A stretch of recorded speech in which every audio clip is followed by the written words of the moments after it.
நீங்க அர்ச்சனா ஐஎஸ் தான், எங்களுக்கு நோ டவுட். இல்ல. எதுக்காக மேடம் நீங்க எங்க எல்லாரையும் கன்ஃபியூஸ் பண்றீங்க?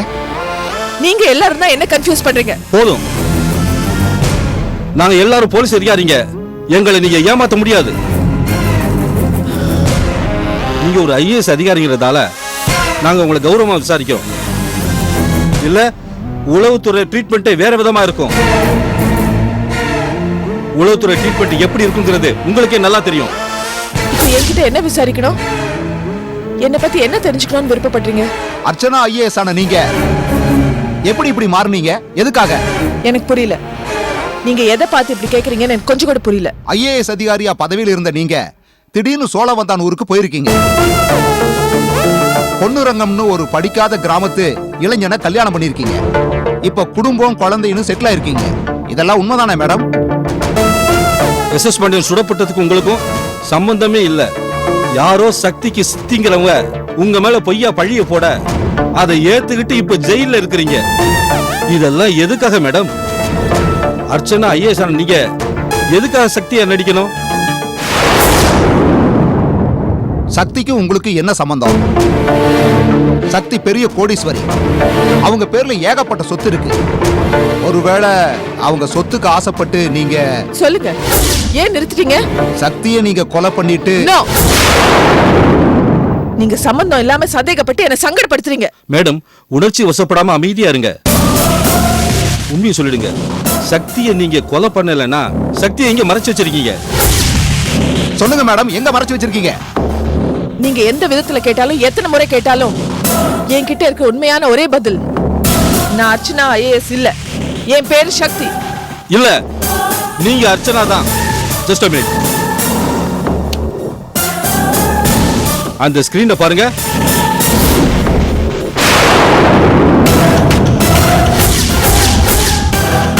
மிஸ் அர்ச்சனா, இந்திய அரசாங்கம் ஒரு முக்கியமான கடமையை உங்ககிட்ட ஒப்படைக்குது. நீங்க உடனே சிங்கப்பூர் போகணும்.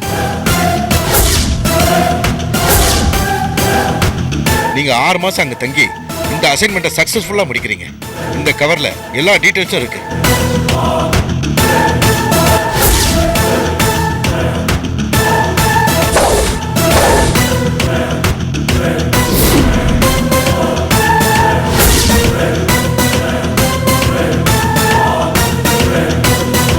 சிங்கப்பூர்ல உங்களை தவிர வேற யாராலையும் இந்த காரியத்தை சாதிக்க முடியாதுன்னு தெரிஞ்சுதான் உங்களை செலக்ட் பண்ணி அனுப்பி வைக்கிறோம். எனக்கு ரொம்ப பெருமையா இருக்கு சார். சிறப்பா என் கடமையை செய்ய முடியும்னு எனக்கு நம்பிக்கை இருக்கு.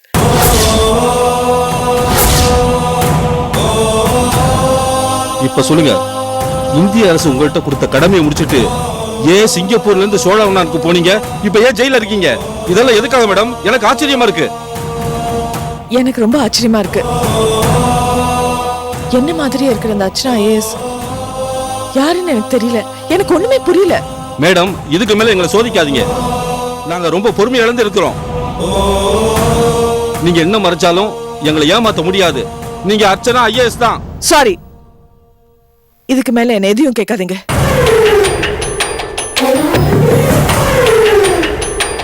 அர்ச்சனாக்கும் எனக்கும் எந்த உறவும் இல்ல. நான் அர்ச்சனாவை பார்த்ததே இல்ல. அவங்க யாரும், நான் யாரும் இல்ல. நீங்க அர்ச்சனா ஐஏஎஸ் தான். ஐயோ, இல்ல இல்ல இல்ல, நான் அர்ச்சனா ஐஏஎஸ் இல்ல, நான் சக்தி. மேடம் ப்ளீஸ், நீங்க அர்ச்சனா ஐஏஎஸ்ங்கிறத கூடிய சீக்கிரமே உங்க வாயால சொல்ல வைக்கிறேன்னா இல்லையா பாருங்க. சரி, நீங்க போலாம். வாங்க.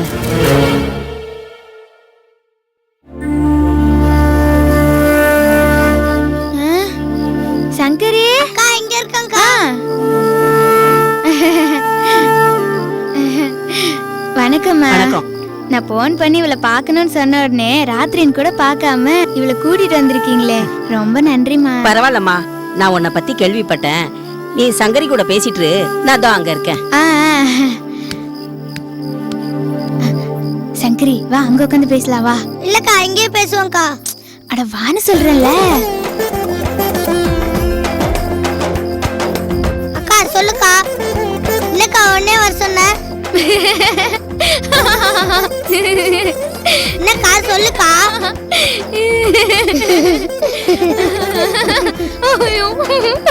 அக்கா என்னக்கா, நானும் வந்ததுல இருந்து பாரு நீ சிரிச்சுக்கிட்டே அப்படி என்னக்கா நடந்துச்சு? அக்கா இன்னும் சிரிச்சிட்டு சொல்லு, இல்ல சொல்லிட்டு சிரி.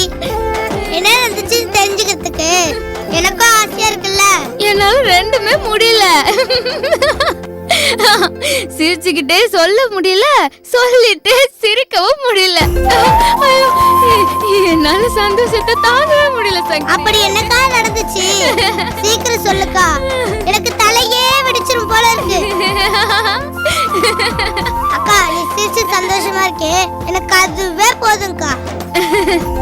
அக்கா நீ சிரிச்சா எவ்வளவு அழகா இருக்க தெரியுமா? 100 மகாலட்சுமி உன் முகத்துல தெரியறா.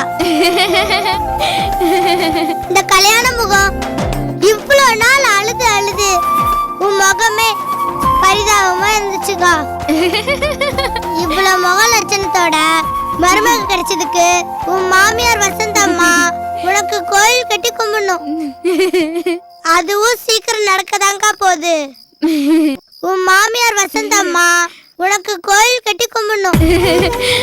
ஆமா சங்கரி, அதுவும் சீக்கிரம் நடக்கதான் போகுது.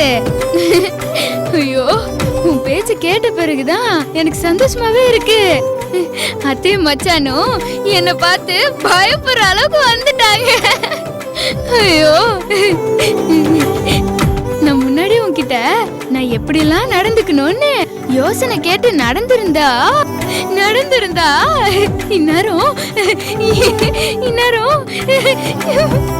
இந்நேரம் நான் மகாராணி மாதிரி நின்னுட்டு இருந்திருப்பேன். என் மாமா ஊருக்கு போன உடனே அத்தையும் மச்சானும் என்ன மிரட்டினாங்க. என்னடி திமிரு புடிச்சு ஆடுறியா அப்படின்னு கேட்டு கழுத்தை புடிச்சு வெளியே தள்ள பார்த்தாங்க. நான் மச்சான் கிட்ட சொன்னேன், நீங்க வீட்டை விட்டு வெளியே அனுப்புனீங்கன்னா நான் மகளிர் அமைப்பு கிட்ட சொல்லிடுவேன்னு சொன்னேன் பாரு. ஐயோ, நான் சொன்ன மாதிரியே மகளிர் அமைப்பும் ஆளுங்களோட அப்படியே உடனே வந்து நின்னுட்டாங்க. ஐயோ, அத பார்த்த உடனே மச்சானுக்கு கை கால் ஓடல. அவங்க வந்த உடனே இவங்க 2 பேருமே என்னமா நடக்குறாங்க தெரியுமா? அத்தை என்கிட்ட வந்து, நீ வாய் வயிறுமா இருக்க, என்னம்மா கலரு சாப்பிடுறியா அப்படின்னு சொல்லி நானே உனக்கு போட்டு தரேன்னு கேட்டாலும் கேட்டுடுவாங்கன்னு சொல்லுவாங்கன்னு நினைச்சேன். அதுக்குள்ளேயே நானே முந்திக்கிட்டு, அத்தை எல்லாருக்கும் கலர் கொண்டு வாங்கன்னு சொல்லிட்டேன்.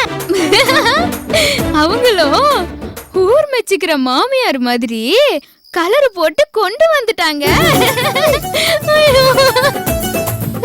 இப்பெல்லாம் அத்தைக்கு எனக்கு சூசு போட்டு கொடுக்கறதுக்கே நேரம் சரியா இருக்கு.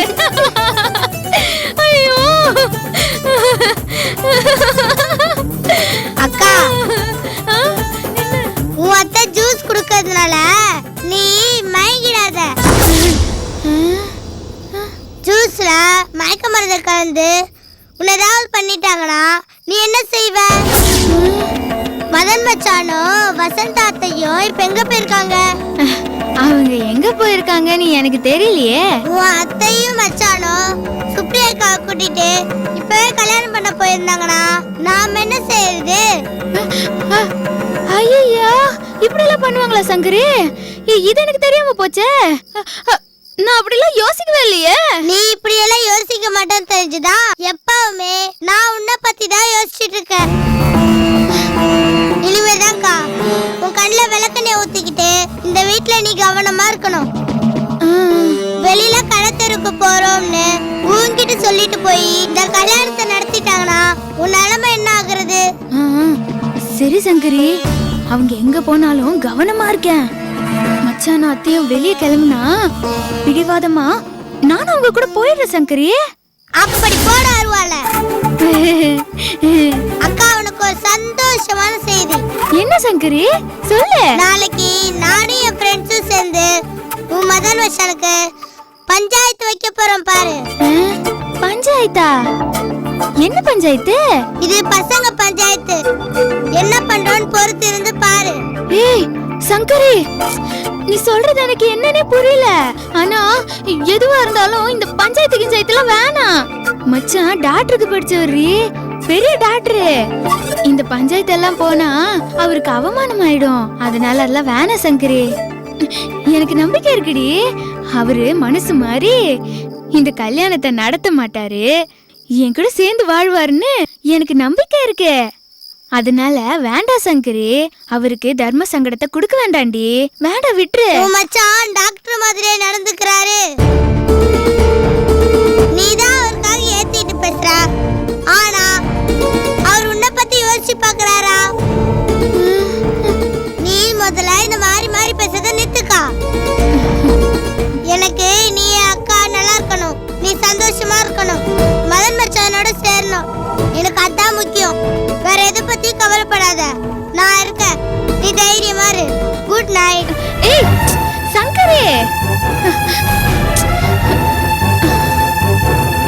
ஐயோ கன்னிதாயம்மா, நீதான் எல்லாத்தையும் பார்த்துக்கணும். யாரா இருக்கும்? மதன் ஃபோன் பண்ணாம வரமாட்டாரே. வரேன்.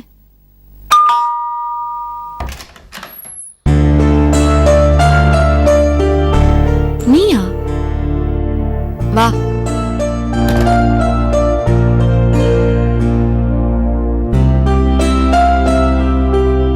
இங்க உட்கார்.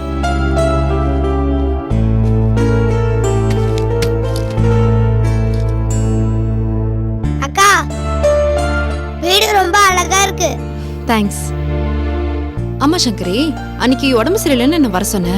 நான் வந்ததும் எனக்கு உடம்பு நல்லாதான்க்கா இருக்கு, உங்ககிட்ட ஏதோ முக்கியமா பேசணும்னு சொன்னேன். ஆனா பேச முடியாம போயிடுச்சு. அதுக்கப்புறம் உன்னை பத்தி விசாரிச்சதுல நீ நல்ல பொண்ணு இல்லைன்னு சொன்னாங்க. அக்கா, யார் அப்படி சொல்லிருப்பாங்கன்னு எனக்கு தெரியும். மதன் மச்சான் தானே? அவர்தான் உன்னை பத்தி தப்பா சொன்னாருன்னு நான் உன்கிட்ட சொல்லவே இல்லையே. அவரை தவிர வேற யாரும் என்ன தப்பா சொல்ல மாட்டாங்க. சரி, உன் விருப்பப்படி அவருன்னே வச்சுக்கலாம். அவரையே உன்னை பத்தி, அதுவும் ஒரு ஸ்கூல் படிக்கிற பொண்ணை பத்தி தப்பா சொல்லணும்? நீ எந்த விதத்திலயும் அவருக்கு எதிரியா இருக்க முடியாது இல்லையா? உங்களுக்கு தெரிஞ்சது அவ்வளவுதான். அவருக்கு நான் எதிரிதான். நீ அவருக்கு எதிரியா? எப்படி சொல்ற கேளுங்க. நீங்க கட்டிக்கு போற டாக்டர் மதனு ஏற்கனவே கல்யாணமானவரு. என்னக்கா இவ்வளவு பெரிய விஷயம் சொல்லிருக்க, எதுவுமே பேசாம அமைதியா உட்கார்ந்துட்டு இருக்கீங்க? அப்புறம் மதன் மச்சானுக்கும் பூமி காக்காவுக்கும் ஏற்கனவே கல்யாணம் ஆயிடுச்சு.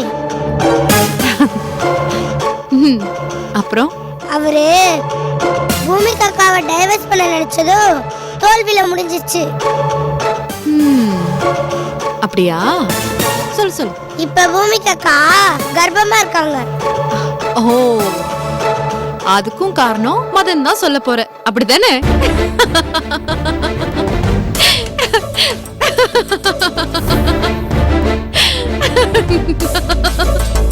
நான் சொல்றது உங்களுக்கு சிரிப்பா தான் இருக்கும்.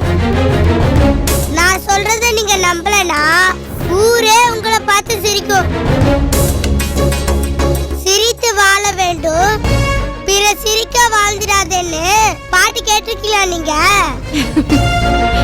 சங்கரி, மதன் உன்னை பத்தி ஏற்கனவே என்கிட்ட சொல்லிருக்காரு. உனக்கு தான் சிரிச்சு பேசுறவங்கள கண்டாலே பிடிக்காதாமே. யாராவது 2 பேரும் சிரிச்சு பேசின உடனே அந்த 2 பேரும் தனித்தனியா பிரிச்சு வச்சிருவியாமே. நானும் அவர் சொல்லும் போது நம்பல. இப்போ நீ பண்றதெல்லாம் பார்த்தா நம்ப வேண்டியதா போச்சு. ஆமா, உனக்கு ஏன் படிக்கிற வயசுல இந்த மாதிரி எண்ணம்? அவர்கிட்ட போய் என்ன கட்டிக்க வேணான்னு சொல்றது, என்கிட்ட வந்து அவரை பத்தி பேசுறது, உன் வயசுக்கு இதெல்லாம் நல்லாவா இருக்கு? என் வயசை விடுங்க, உங்க வயசுக்கும் படிப்புக்கும் கண்மூடித்தனமா நம்புறீங்களே, உங்களை நினைச்சா எனக்கு வேதனையா இருக்குக்கா. இப்ப நீ என்னதான் சொல்ல வர? 50 ரூபாய் கொடுத்து தேன் வாங்குறவங்க கூட அது நல்ல தேனா டூப்ளிகேட் தேனான்னு டெஸ்ட் பண்ணி வாங்குறாங்க. ஐயோ, இப்ப எதுக்கு இந்த உதாரணம்லாம் சொல்லிட்டு இருக்க? நீங்க கட்டிக்க போற மாப்பிள்ளை எப்படின்னு விசாரிச்சு தெரிஞ்சுக்காம இருக்கீங்களே, உங்களை நினைச்சா பாவமா இருக்குக்கா. அக்கா, பூமிகாக்காவை ஏமாத்திட்டு மதன் மச்சான் உங்க கழுத்துல தாலி கட்ட நானும் பூமிகாக்காவோ விடுறதா இல்ல. சங்கரி, ஆதாரம் இல்லாம நீ பாட்டுக்கு ஏதேதோ பேசிட்டு இருக்க. அப்படி ஏதாவது நீ தடுத்து நிறுத்தினா இந்த படிக்கிற வயசுல நீ போலீஸ் ஸ்டேஷன்லாம் போக வேண்டியதா இருக்கும். அப்ப பாத்துக்கலாம்க்கா. இந்த கல்யாணம் நடந்தா டாக்டர் தொழிலை விட்டுட்டு மதன் மச்சான நீங்களும் தான் போலீஸ் ஸ்டேஷன் போக வேண்டியது இருக்கும். சங்கரி, போலீஸ் கமிஷனர் ஃபேமிலிக்கே நான் தான் டாக்டர், தெரியுமா உனக்கு? அக்கா, நீங்க யாருக்கு வேணா டாக்டரா இருங்க. நான் சின்ன பொண்ணுங்கிறதுனால இவ சொல்றது எப்படி நம்புறதுன்னு நீங்க நினைக்கிறீங்க, அப்படிதானே? நீங்க ஆதாரம் கேட்டீங்களே, ஆதாரம் அடுக்கடுக்கா வச்சிருக்க, எடுத்து விடுறா பாருங்க.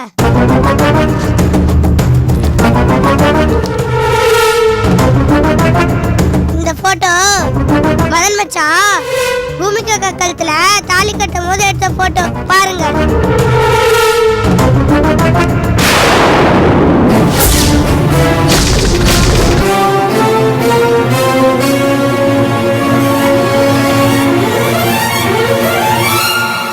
பாத்துக்கிட்டீங்களா? அடுத்த ஆதாரத்தை பாருங்க. மதன் மச்சானும் பூமிகாக்காவும் ஹனுமன் போனப்ப எடுத்த போட்டோ பாருங்க.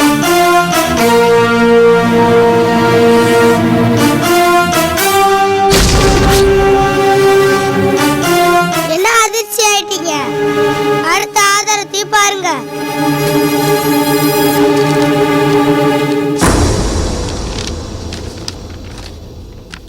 அவங்க கல்யாணம் பண்ணிக்கிறாங்களா, அதுக்குண்டான மேரேஜ் சர்டிபிகேட். இன்னொன்று, மதன் மச்சான் பூமிகாக்காவை மிரட்டி டைவர்ஸ்க்கு அப்ளை பண்ணார்ல, அதோட காப்பி பாருங்க.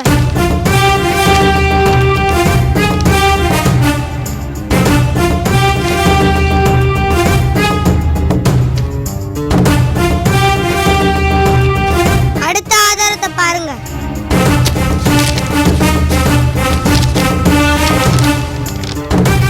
இது கோர்ட்ல மதன் மச்சானுக்கு டைவர்ஸ் தர முடியாது, பூமிகாக்காவோட தான் சேர்த்து வாழணும்னு கோர்ட்டு சொன்ன தீர்ப்போட நகல். இது பூமிகாக்கா கர்ப்பமா இருக்காங்க, அதோட மெடிக்கல் சர்டிபிகேட் பாருங்க.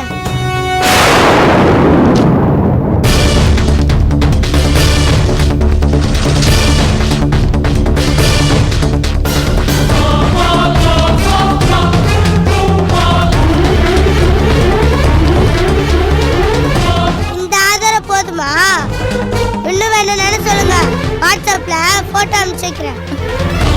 சங்கரி, நீ நீ என் கண்ணை திறந்துட்ட. நான் மதனை கல்யாணம் பண்ணிக்க மாட்டேன். நான் மதன் மேலயும் அவங்க அம்மா மேலயும் போலீஸ்ல கம்ப்ளைண்ட் பண்ண போறேன். மதன், நீ இவ்வளவு மோசமானவனா? மதன், நீங்க அவ்வளவு மோசமான ஆளா?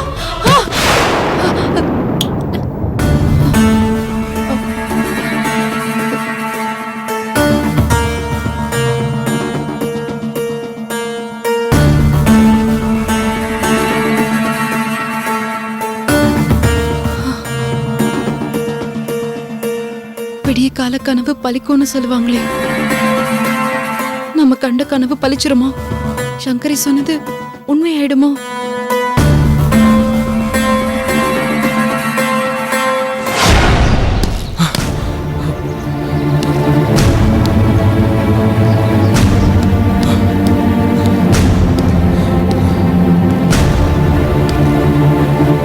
ஏய் சுப்ரியா,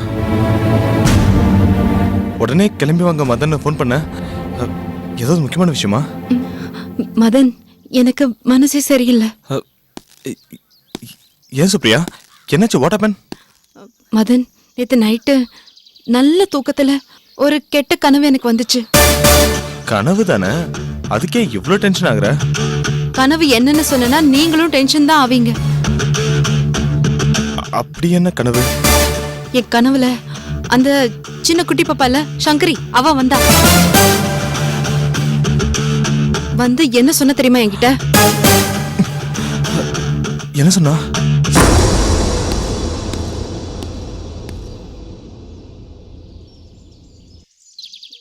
அந்த பூமிகா தான் உங்க பொண்டாட்டியா?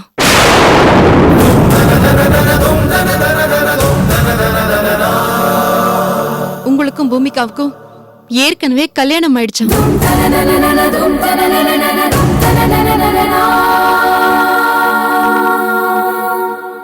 உங்க குழந்தை கூட அவ வயித்துல வளருதான்.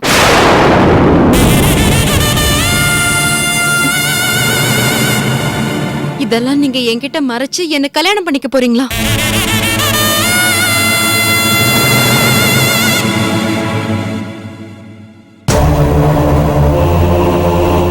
சுப்ரியாக்கா, மதன் ரொம்ப கெட்டவரு. அவரை நீங்க கல்யாணம் பண்ணிக்காதீங்க. அப்படி நீங்க கல்யாணம் பண்ணிக்க நினைச்சாலும் பூமிகாக்காவும் நானும் சும்மா விட்டுற மாட்டோம். சின்ன பொண்ணு ஏதோ வளர்றான்னு நினைச்சு உதாசீனப்படுத்திடாதீங்க. ஜாக்கிரதைன்னு அந்த சங்கரி சொன்னா. திடுக்குன்னு முழிச்சு பார்த்தேன். எனக்கு அதுக்கப்புறம் தூக்கமே வரல மதன். இது உங்ககிட்ட சொல்லதான் நான் உங்களை வர சொன்னேன்.